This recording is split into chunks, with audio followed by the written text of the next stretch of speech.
তারপর আগরতলা নিয়ে আসা হলো। আগরতলা থেকে আমাদেরকে প্লেনে করে নিয়ে গিয়ে যাওয়া হলো Bagdogra airport. I remember all those. তো বাগডোগরা এয়ারপোর্ট মানে সেটা বোধহয় জলপাইগুড়ির কাছে কোথাও। তো বাগডোগরা এয়ারপোর্টে এসে দেখি যে মানে আমি তখন ছাত্রলীগের চিটং কলেজ শাখার অর্গানাইজ সেক্রেটারি, মানে খুব ছোটখাটো মানে ছোট ধরনের নেতা বলে ভালো, আমি কর্মী ছিলাম। তো ওখানে গিয়ে দেখলাম যে তৎকালীন আমরা যাদেরকে চিনি, আওয়ামী লীগের আদমজি জুট মিলের এককালীন শ্রমিক নেতা সাইদুল ইসলাম সাধু, বোধহয় ভালো নাম, আমি ভুলে গেছি। তারপর ছিল রুহুল আমিন ভুইয়া, উনিও শ্রমিক নেতা। আমরা ওদেরকে দেখলাম যে কিরে আমরা how can I be among them group, ওরা তো সিনিয়র নেতা হিসেবে সবাই চিনে ওদেরকে। তো ওখান থেকে আমাদেরকে আবার প্লেনে তোলা হলো। ওটা বেশ বড় প্লেন, ওগুলো কোনো এই প্লেন না, লাগেজ প্লেন, মানে মালপত্র ক্যারি করার জন্য। আমাদের যে সিট ছিল ওগুলো সিটে কোনো বসার জায়গা ছিল না। আমরা সবাই মোটামুটি অনেক সময় অনেকেই ওই ফ্লোরে শুয়ে বসে আমরা আমাদের পথ শুরু হলো যাওয়া। এবার 3-4 ঘন্টা পরে আমরা পৌঁছলাম, আমরা জানি না ঠিক কোথায়, এয়ারপোর্টে পড়তে পারছি না, ওগুলো হিন্দিতে লেখা। আমার স্পষ্ট মনে হয় তখন সাধু বলছিল যে আমরা রাশিয়াতে এসে গেছি। I don't know why he ব্রট that Russia thing up. আমি বললাম যে না, রাশিয়াতে না, দেখতে মনে হচ্ছে রাশিয়া, কেন আমি হিন্দি লেখা বুঝতে পারছি, এগুলো রাশিয়া না। আপনি রাশিয়া কেমন বুঝলেন? তো পরে জানলাম যে সেটা হচ্ছে দেরাদুনের কাছে কোনো জায়গা। আমাদেরকে ওখান থেকে নিয়ে যাওয়া হলো। অনেক সারাদিন বোধহয় সকাল থেকে সন্ধ্যা পর্যন্ত ট্রাকে পেছনে বসে বসে আমরা পৌঁছলাম একটা ক্যাম্প সাইটে, যেখানে দেখলাম যে আমাদের জন্য সব ক্যাম্প বানানো হয়েছে। এবং ওখানে আর্মি ওরা একটা বড় ক্যাম্প করছে, মানে বড় টেন্ট বসাইছে আমাদেরকে ওয়েলকাম করার জন্য। সেখানে বলা হলো যে ক্যাম্পটা আমাদের জন্য টেম্পোরারি বানানো হয়েছে এবং আমরা এখানে ট্রেনিং নিব এবং এখানকার ট্রেনিং শেষে আমরা বাংলাদেশে ফিরে যাব।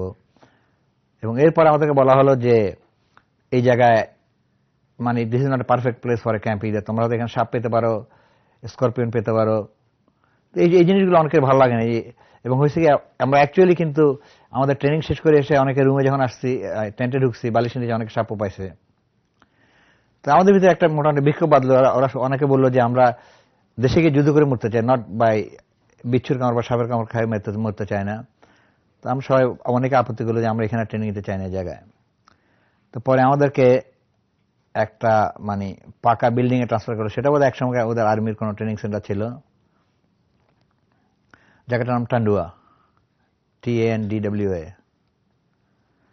এবং সেটা খুব উঁচু জায়গা ছিল পাহাড়ে। কিন্তু আমরা বাংলাদেশ ছিলাম যেহেতু সমতল ভূমিতে, জীবনে কখনো দেখিনি যে মানে মেঘ যে মানে পাহাড়ের কাছাকাছি আসে। আমরা যখন ওই ক্যাম্পে যাচ্ছিলাম, উই কুড সি দ্যাট যে মানে ওই হলুদ রঙের যে বিল্ডিং গুলো ছিল, মেঘ ওগুলোকে ছুঁয়ে আছে, বেশ উঁচু জায়গায়। কিন্তু ওখানে আমাদের ট্রেনিং হতো এবং আমার মনে হয় আমাদের, যেহেতু আমরা সমতল লোক, আমাদের দৌড়াতে কষ্ট হইতো কিছু, নিঃশ্বাস প্রশ্বাসের কষ্ট হইতো কিছুটা। ওখানে গিয়ে আমাদেরকে বিভিন্ন জেলা ওয়ারি ভাগ করা হলো। যেমন আমি ছিলাম চিরং জেলার লোক, মানে চিরং জেলার লোক, আমি চিরং এর গ্রুপের সঙ্গে ছিলাম, যেহেতু আমার বাড়ি নোয়াখালী, কিন্তু আমি চিরঙে।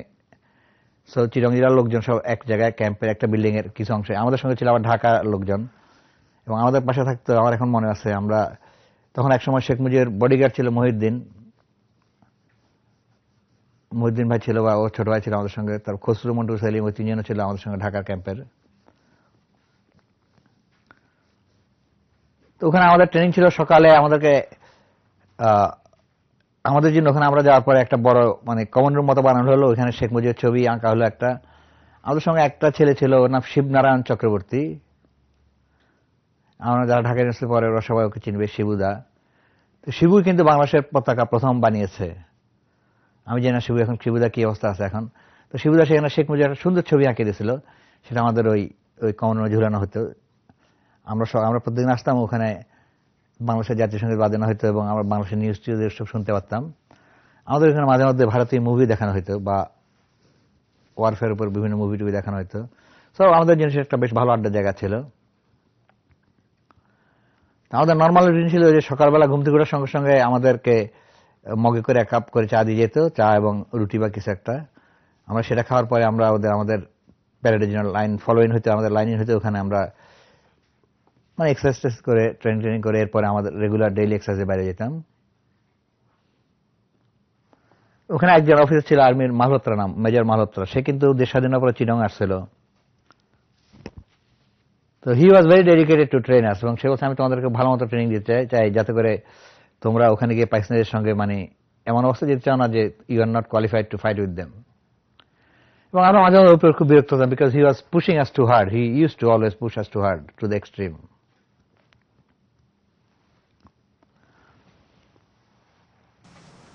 কোন কোন ধরনের অস্ত্রের উপরে ট্রেনিং নিয়েছে ওখানে? প্রথমত আমাদের ট্রেনিং দেওয়া হতো যে আমরা প্রথমত আমাদের শুধু বেসিক 303 রাইফেল, আমাদের রাইফেলের উপর ট্রেনিং ছিল, যে রাইফেল মানে খোলা এবং আটকানো, খোলনা জোর না বলতো ওরা, মানে open up and all the parts reassemble them.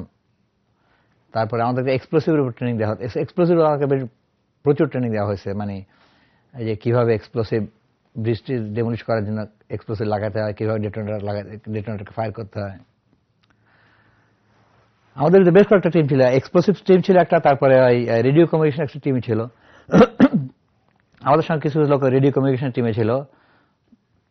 ওদের দায়িত্ব ছিল ওরা ওদের পিঠে করে যে টেলিকমিউনিকেশন জিনিসটা নিয়ে যাবে এবং ওগুলো ওরা সেট আপ করবে, মানে কমিউনিকেশন নেটওয়ার্ক বজায় রাখার জন্য কাজ করবে ওরা। আপনাদের গ্রুপের কমান্ডে কে ছিল? আমাদের গ্রুপে হচ্ছে কি, আমরা চিটাগং গ্রুপে ছিলাম। চিটাগং আমি আগেই বলেছি, চিটাগং তখন ডিস্ট্রিক্ট সিটি বলে ছাত্রলীগের কিছু মানে পলিটিক্যাল এই নিয়ে একটু কোন্দল ছিল। তা আমাদের ভিতরে আমাদের নেতা হতে চাচ্ছিল যে ডিস্ট্রিক্টের একজন লোক, যার কথা বলছে রুশনি ভাই। So we didn't want him to B the leader.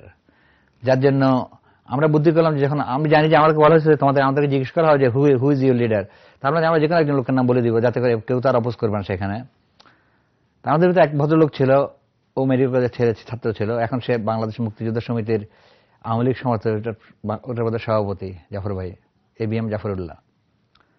ABM Zafrullah একটু মোটাসো টাইপের লোক ছিল, মানে আমরা ওনাকে সবসময় খুব রসিকতা করতাম।